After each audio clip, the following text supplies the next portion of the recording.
Welcome to the NonProfit Voice Tech Series, a special edition of the NonProfit Voice podcast, hosted by Mark Becker, founding partner of Cathexis Partners and editorial advisory board member of NonProfit Pro. In each episode of this monthly installment, Mark will have conversations with prominent nonprofit organizations and industry thought leaders to learn more about different technology offerings in the marketplace. Join us, and together we will learn more about these innovative digital tools and how to navigate the rapidly evolving technology landscape. Hi, everyone. Welcome back. Mark Becker here, founding partner of Cathexis Partners. Today, we're going to talk about digital fundraising and everything that's involved with that. Digital first, and thinking about changing the way that you're communicating with your audiences. We have a couple of experts here to help with that. Maria, do you want to introduce yourself and tell us about your role and your background? Sure, I'd love to. And thanks for calling me an expert. I like that. I like it. My name is Maria Clark. I'm the Chief Evangelist and EVP of Partnerships at GoodUnited.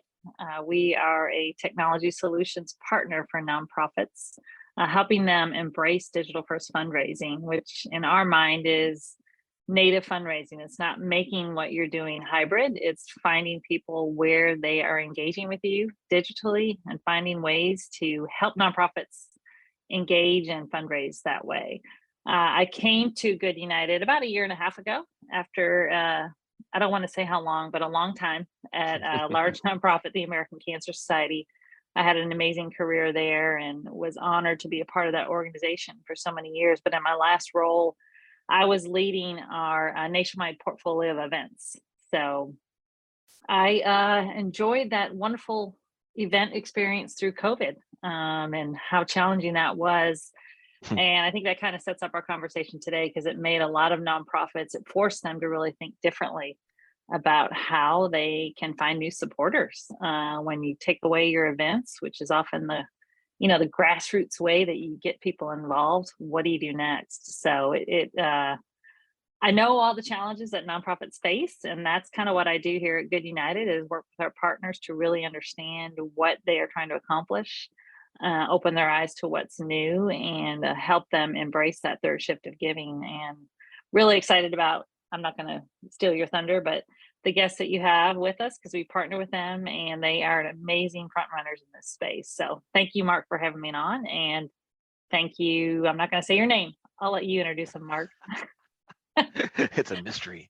No, thank you, Maria. That's great. And I agree. It's so crazy with the pandemic and, it forced people out of their comfort zone and made them think this all right. And I think, GoodUnited, I've seen the name come up several times, pre-pandemic, and really when you guys, I think, were kicking off a few years ago. How long have you been around now? Yeah. GoodUnited is about 7 years old, but I actually, when I was at the American Cancer Society, and in the last 6 months I was there was when we partnered with GoodUnited to stand up the first Facebook challenge series for our organization. So the American Cancer Society was a front runner in that space and really tested the possibilities of Facebook challenges on Facebook, and they were fantastic and really kind of turned fundraising on its head for a little bit at the beginning of their timing COVID was good. Sure. It was an excellent way to recover some of that lost revenue and keep the engagement pipeline, finding new supporters who cared about the American Cancer Society during COVID. So it was exciting to be a part of it then, and now I'm just honored to be a part of this organization today. That's great. All right, well, thanks for joining us. And Geoff, you want to go ahead and introduce yourself? Yes, well, Mark, thank you, and Maria for the kind words. I kind of like being mysterious. That's fun. That's a new one for me. So, my name's Geoff DeLizzio. I'm the Chief Development Officer at the Epilepsy Foundation of America. In that role, I oversee fundraising, marketing, digital strategies. So, I think this conversation is right up my alley here. I have been in the nonprofit space for quite some time. Previously was with the Red Cross and then a a health system here in Washington, D.C., where I live, the Innova Health System. And prior to that, I was in the international space with international finance and development. I found myself working in Uganda for a while and opening up health clinics. So have some varying experiences across the board there in this space, and just really excited for this conversation. This is a real important part of the world that we're living in right now, and it's only going to increase in my belief. So thank you for having me, and I look forward to it. That's great. Yeah, thank you both for joining. And so let's dive right in. I think Maria, kind of set the stage here, but would love to hear kind of what led the Epilepsy Foundation to kind of shift, to kind of a digital first fundraising strategy. Was it the pandemic, or it sounds like you might have been involved prior to that? Tell us a little bit about that. Yeah, sure. So necessity is the mother of invention, and we're at the Epilepsy Foundation. We're a small national nonprofit. So for us, we need to grow, and we need to get that reach. We want to grow our mission. We want to reach more people. And the reality is, prior to the pandemic, leading up into it, which we didn't realize was happening, we were starting to change our mindset and actually taking actions and building platforms to move in this direction. And it really was because, how do we get that kind of exponential growth? We really wanted to get away from incrementalism, and the reality is we did not have the resources to put 200 people around the country to do certain things. So how do we think differently about our world? And so we started moving in this direction. Of course, COVID just accelerated that trend significantly. So we were fortunate that we were already on that path and thinking in that way, which really helped. I mean, for us, that shift, was really about building relationships, and we found that thinking in the digital first mindset, again, not digital only, but digital first, is really important because it's where people are. We needed to be where the people are. And when they're sitting here on their computers, on their phones, with their tablets, we really want to make sure that we're a part of that space. And this thought process and strategy really allows us to dig into that. Any change like that always has some resistance, right? Some naysayers, like, okay, yeah, here's another fad, whatever. What was that like at your organization, and how did you get through it? Yes. Yes, that's the answer. Yes. So, breaking old habits is hard to do. Especially in the fundraising space, there's this kind of push and pull between the art and the science of fundraising very often. And when you really present kind of this digital first mindset, there are people that have been either doing this for a while, or they have a strong belief in, that you have to be personal. Where's the in-person visits? Where's the phone calls? Where's the events? All those things are great. We're doing those things, by the way, right? But the reality was we had to start thinking differently, and you kind of have to white knuckle it in the beginning a little bit. And the neat part about that is you can scale it up. You don't have to go all in right off the bat. But for us, that pushback really came, first and foremost on the front lines. With folks just saying, listen, I don't believe in this. This is impersonal, right? So you have to kind of get your champions on board. You have to show the path and the way, and that the reality is this becomes in many ways actually more personal, because when we actually compared, and I'll give my fundraisers as an example, our major gift fundraisers, they may have 1 or 2 visits a year with a donor, maybe. There's some email back and forth. Maybe they're lucky and they have a little texting relationship. But when we really think about, being in a truly digital first mindset, we're thinking about all the ways that we're communicating. And by the way, many of our donors are on social media. They're on Facebook. I can tell you that my kids, their grandparents, they know how to use an iPad. That's how they communicate with their grandkids. Again, necessity is the mother of invention. So we're really seeing that shift occur, and in that shift, people start seeing that, wow, this is a personal relationship. Mm-hmm. So we had to kind of show and tell a little bit along that way, and it really worked off. And then the next part was the money. It does cost money, and for us, we really made the case, because again, whether it's leadership or your board, these are not necessarily always going to be cheap investments.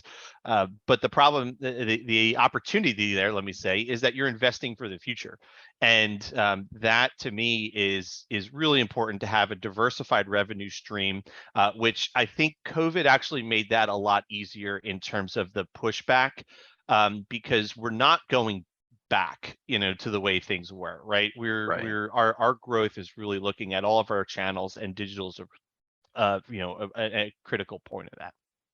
I wanted to, if you don't mind, I'll jump in too, because I think there is a lot of resistance, and thank you for sharing that reality, Geoff. But I think a lot of it too is just lack of understanding. Like, what we're trying to help our partners do is create these meaningful experiences, but in social channels. And that's really what nonprofits tried to do when, like, peer-to-peer event fundraising started. And sad to say, or maybe exciting to say, I've been around for all of it. But in the beginning, there was a lot of scrutiny, like, are you sure about these events? That's a lot of money to spend to go out in communities and build events. Are we sure we're going to get people there? And, here we are 35 years later, 40 years later, and it's a huge part of nonprofit fundraising. So we're just at the cusp of building that now. And so it's not necessarily we shouldn't do that, I don't believe in it, but it's going to take a major shift for nonprofits in terms of their operations and their staffing and where they're investing their budget. And so, there's just a lot of opportunity there, and it's going to take a lot to turn that ship in many ways, but now's the time to do it. And here's the reason, right? Because this can't just be this thing you build off into the side, right? Our digital fundraising operation is over there, right? It's got to be built into your DNA, and you have to figure out how it meshes with your work, because again, this is not an only type of engagement. And GoodUnited, perfect example of this, right? In that personal approach, we are now bubbling up the people that want to engage in a significant way or need help, right? I mean, this is not just, believe it or not, in our GoodUnited world, this is not just a fundraising tool. People are reaching out through this to help, for help. Absolutely. And we're able to get them help faster. And so when you really think about this, you have to kind of open the blinders a little bit and realize there's a lot of layers to this. And it really can benefit not only your operation, we are way more efficient, and we're managing more people, as well as the fact that, we're actually able to deliver mission. I mean, fundraisers are delivering mission now and connecting people to services. It's a really cool thing. Right. And you're not only trying to build the infrastructure to have sustainable revenue growth, but again, you're building a whole new channel, a whole new way to talk to people. Not email, not in person, but just as meaningful. Geoff, you see it in the group activity. The emotional sharing is the same emotion that you see, in-person events. So it's like a whole new way of talking to people. And I think another thing to make sure that people understand too is many nonprofits believe they've already talked to everybody that cares about their cause. And what we're finding are millions, and I'm not exaggerating, millions of supporters of people that have never been asked, because nonprofits haven't been talking to them where they want to be talked to. And so we're seeing in most of our channels on Facebook, like 90% net new to organizations. So you're not taking away and forcing people to move from the way they used to engage into a new way to engage. You're finding new supporters and finding new ways to talk to them in a meaningful way. And like Geoff says, driving action, not just fundraising, but much deeper involvement and engagement with nonprofits, and answering their questions and their needs in the moment in a way that works for them.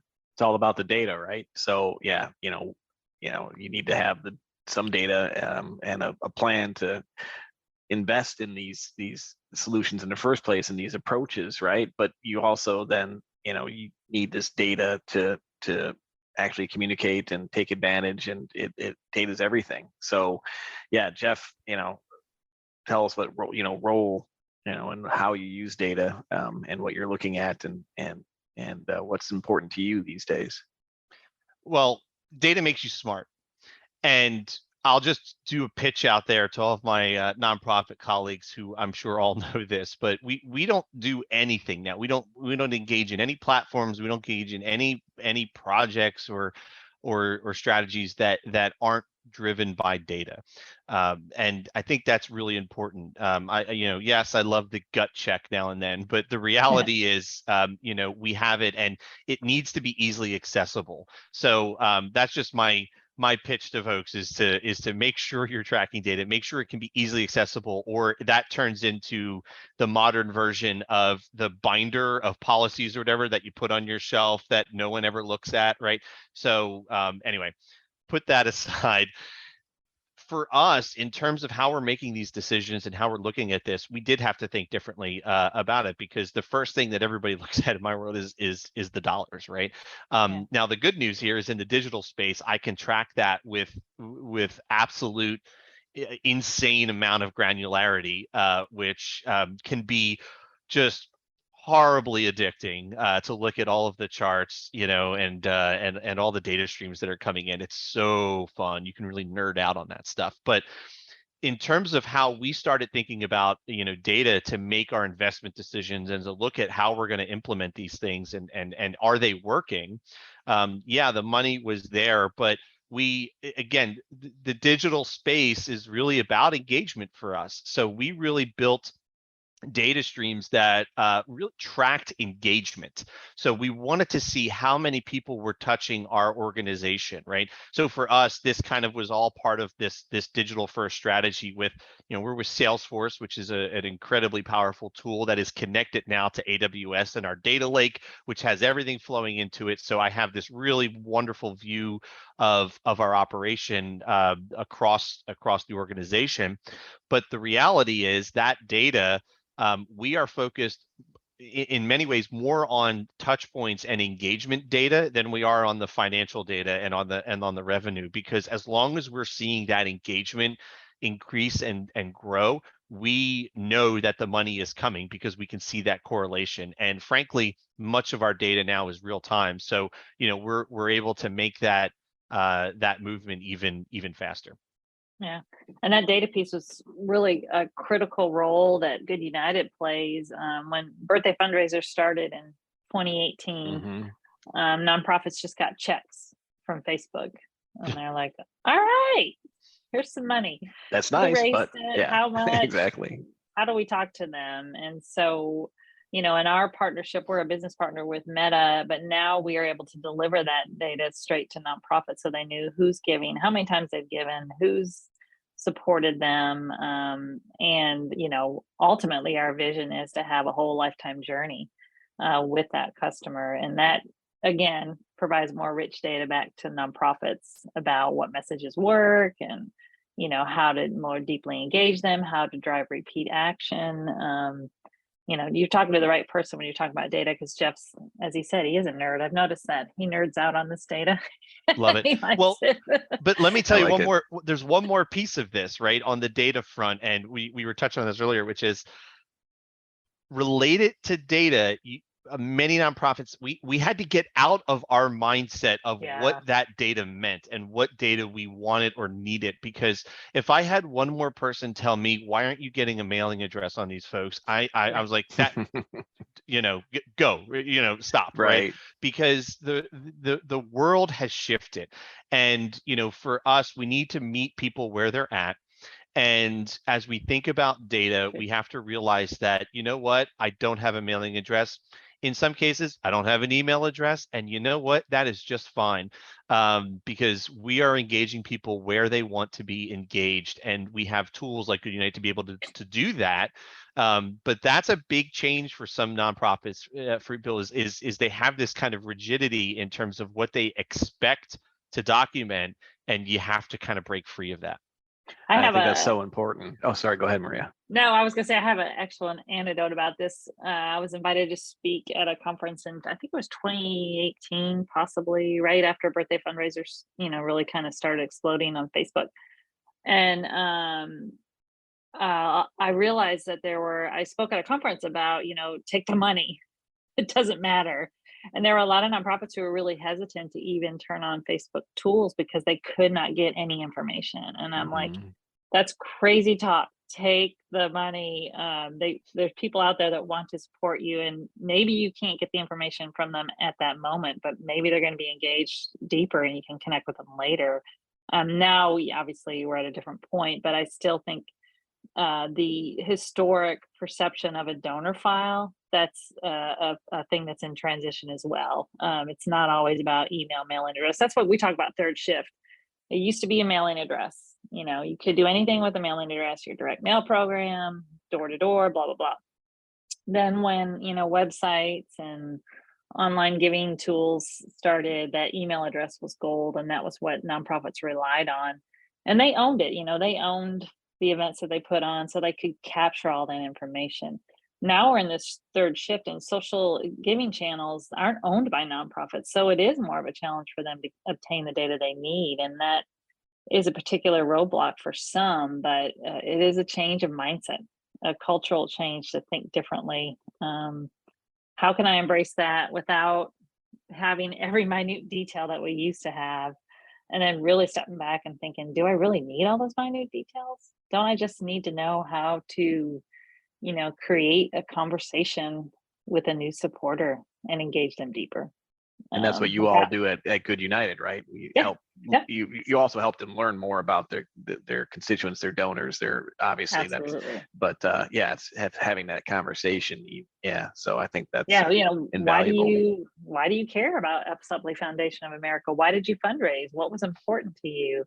And capturing those stories and even the keywords helps in the content that they develop to drive that deeper engagement. So it's a great opportunity to learn more about supporters, again, in channels where they're spending their time, not forcing them off to a different channel.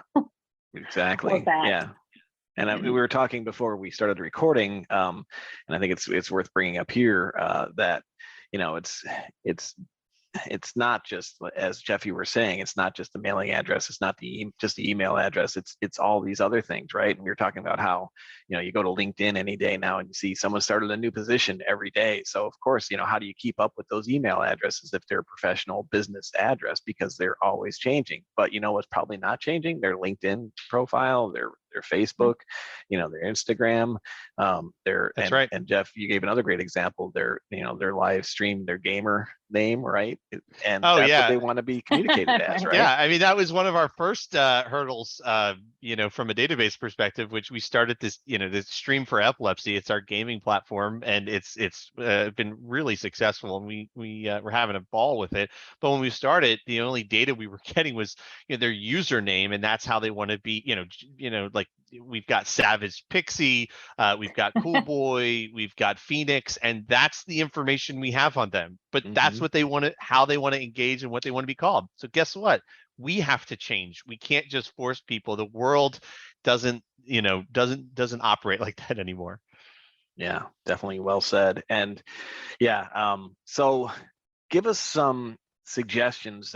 What would your tip be for organizations to just start out, Geoff? What do you recommend? Start. Yes, start, go. I mean, digital, the really cool thing about this world is that it is completely scalable in many ways. So, find an area where you think you can, start scratching the itch in the digital first world, and head on down the road, because you learn and get better every time you do something. But I think the key for most organizations, to do this successfully, is that this digital first mentality. This is not a project. This is not something, and this is just a kind of a way of thinking too for us, which is, we don't plan for 6 months, launch, tweak, and then we're done, right? That's an old school method of thinking. We do the planning, we launch, and then we continue to improve and engage. It's never done, right? And that may sound exhausting, but it allows us to really adjust with the changing environments and the needs of our community and our organization and platforms and new technology. So we don't like to think in project mentality anymore when it comes to our platforms that we're using. But my biggest piece for people is get started, and then again, as I mentioned before, don't make this its own separate thing, right? You have to integrate this into your operation. So I think that's really important for people to understand. If it's going to be this separate thing, it's never going to get the time and attention that it deserves. So true. Yeah, no, I love, the listeners don't have the luxury that I do, that, with the camera view as we're talking through this on Zoom. So Geoff, you're obviously very digital focused, but what's the story with the typewriter behind you? The typewriter, yes. Yeah, I'm a Renaissance guy. What can I say? I'm all over the map. I've got just for people that can't see, a seafoam green Hermes 3000 from the early 60s in Switzerland behind me. I use that puppy every day. So there is a reality that in my job, I have to send a lot of thank you notes. As much of a digital first as I am, and by the way, I send emails, texts, I video myself saying thank you, and I send it to donors. So we're definitely doing all of that, but again, it's not digital only. And when I really want to add a little spice to it, my handwriting is just awful. So you're never going to get a handwritten piece from me. I break out this puppy, and it just adds an element of tactileness and just cool retroness that I love. So I love it. I think that sums it all up. Is all the channels, all of the things, right? Maria. Yeah. What about the industry as a whole? Advice? What are you seeing? Where you see this going? Any final thoughts as we wrap this up? Sure.